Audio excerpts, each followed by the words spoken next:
Во ова издание, Сенатот пред одлука. Денеска гласа дали ќе дозволи сведочење на клучни лица од актуелната администрација во постапката за импичмент. Биланс од коронавирусот. Досега над 200 жртви, 10.000 заразени. Вашингтон со повик до Пекинг да дозволи влез на повеќе здравствени експерти. Репортажа на Гласот на Америка од Мајами. Македонците се селат во САД за поквалитетен живот, не за печалба. Останете со нас.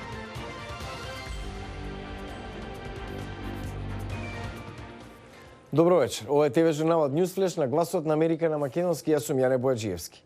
Американски сенатор вели дека нема потреба да се повикаат сведоци за импичментот против председателот, затоа што демократите веќе го презентирале својот случај и престапот на Трамп не води кон отповикување од функцијата, туку само е непримерен. Сенаторот Ламар Александер во соопштение објави дека нема потреба од нови докази и да се докажува нешто што не е престап за импичмент согласно Уставот. Четворица сенатори треба да им се приклучат на 47 демократи и независни во Сенатот на гласањето дали ќе им се овозможи на сведоци да сведочат. Но во случај гласањето да заврши 50-50, тогаш главниот судија во Врховниот суд Џон Робертс, кој председава со процесот, може да го одлучи исходот. Кина соопшти дека има речиси 10.000 потврдени случаи на коронавирус, кој досега предизвика 213 жртви. Администрацијата на председателот Трамп ги предупреди американците да не патуваат во Кина. По 3,5 години, тројца премиери бескрајни гласања во парламентот во Лондон од референдумот за Брекзит 2016, Британија денеска станува прва земја која ќе ја напушти Европската унија, јавуваат медиумите. Сите аранжмани со кинески туристи за Македонија се откажани поради ширењето на коронавирусот. Ако ништо не се промени, барат итни мерки од државата. Мики Трајковски има повеќе.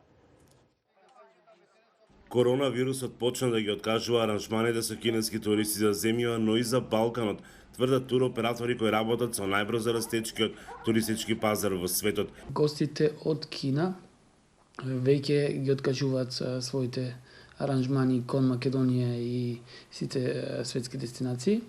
Моментално не може да се процени колкава ќе биде штетата, но е таа од огромни размери. Кинеските гости последните години бележат голем развој во регионот поради укинување на визите, иако тоа Северна Македонија се уште го нема направено. Ситуацијата е многу драматична и најверојатно до април-мај оваа криза ќе трае. Прво таму не би испратиле туристи, бидејќи тие држави многу сериозно работат на темата туризам. Една година унапред во детали и во минути договараме нивниот преступ. Дури 75% од ангажманот на туристичките водичи од Охрид се должи на туристите од земјите од далечниот исток, кој овде ги има преку целата година. Со оглед на тоа што коронавирусот произлезе токму од континенталниот дел на Народна република Кина, се соочуваме со огромен страв дека овој наш ангажман кој што го имаме веќе скоро едно десетлетие уназад, најнаш ке преки. Од Агенцијата за поддршка и промоција на туризмот вела дека ново настанатата ситуација будно ја следат. А коронавирусот кој се појави во Вухан, Кина, досега се прошири во повеќе од 18 држави. Кина не е многу транспарентна при кризи, деломно и поради авторитарната власт која строго ги контролира комуникацијските мрежи. Повеќе од Маријама Дијало. Првите случаи на новиот коронавирус беа јавно соопштени на крајот од декември во Кина. Том Фриден, поранешен директор на Центарот за контрола на болести и превенција, вели дека тие се уште се обидуваат да ги сватат основните работи за вирусот. Знаеме дека може да премине од човек на човек, но не знаеме дали е потребен голем или мал контакт, а тоа прави огромна разлика. Сепак недостатокот на независно медиумско покривање во оваа авторитарна држава значи дека дури и сега останува отворено прашањето колку е сериозна ситуацијата таму. Сигурно забележавте дека има околу 15 заразени здравствени работници. Ова е важно зашто индикација за тоа колку е сериозен и опасен вирусот, бидејќи здравствените работници обично не се заразуваат лесно, но ова беше пријавено дури по 20 јануари. Дури и во Кина властите се изложени на критика за слабиот одговор. Како локална власт, ние моравме да добиеме одобрување пред да објавиме. Американскиот државен секретар за здравство неодамна јавно изврши притисок врз Пекинг да дозволи влез на повеќе експерти за јавно здравје кои би помогнале. Со испраќање експерти од Светската здравствена организација и од Центарот за контрола на болести на од вирусот, Центарот за контрола на болести препорача сите патници да избегуваат патување во Кина, доколку тоа не е неопходно. А петочниот Newsflash го завршуваме со очекувањата за најголемиот спортски настан на годината в недела Супербол, кога се среќаваат Канзас Сити и Сан Франциско. Мајами, градот домакин, е подготвен да ги пречека посетителите. И разговараше со нив во Флорида. Мајами наголемо се подготвува за најголемото спортско случување во Соединетите Американски држави – Супербол 54. Хард Рок стадионот ќе биде претесен за сите оние кои што сакаат да го проследат надпреварот помеѓу Канзас Сити и Сан Франциско. Но затоа насекаде низ градот, а особено на плажите, веќе се поставуваат огромни екрани, така што сите ќе можат да го проследат надпреварот. Во ваква атмосфера го посетивме ресторанот Ракија Лаунж во Мајами, каде се собираат луѓе од балканските држави. Се очекуваат милиони туристи, има концерти од Guns N' Roses до Maroon 5. Тоа е најгледаниот спортски настан во светот, повеќе и од Лига на шампиони. И тука на полувремето се Шакира и Дженифер Лопес, така да градот ќе биде полн со звезди, со гламур. Лоциран на Атлантскиот брег, Мајами како меѓународен финансиски и културен центар пулсира 24 часа. Туризмот е локомотива на економијата. Просечната годишна температура е 24 степени. Забава има за секого. Некои се релаксираат на плажите, а други во рестораните и дискотеките.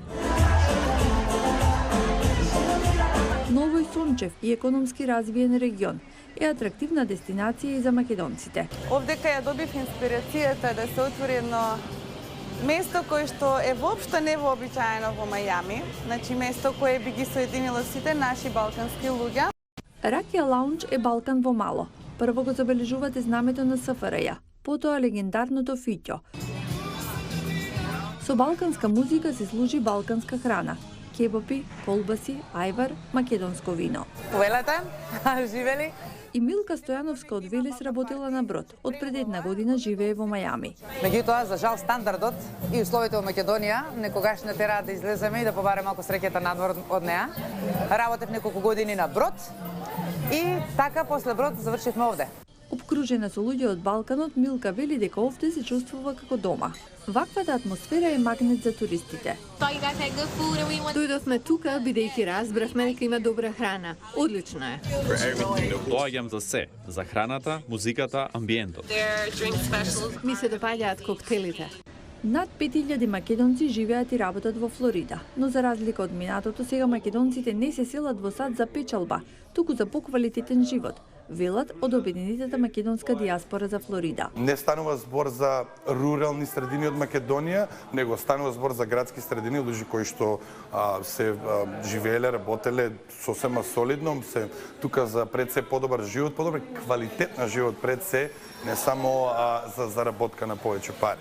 Јосифов работи како менеджер во престижниот хотел Фонтенблау, каде во минатото настапувал Френк Синатра, а денеска сите модерни звезди. Предава и финансии на Универзитетот на Флорида.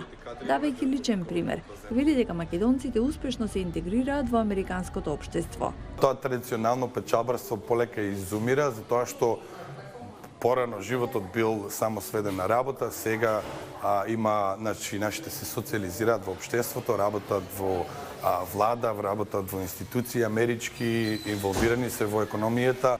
За македонците, Флорида е атрактивна како место за живење, но и како туристичка дестинација. Го гледавте Newsflash на Гласот на Америка на македонски. Јас сум Јане Бојаджиевски од студиото во Вашингтон. Пријатна вечер и пријатен викенд.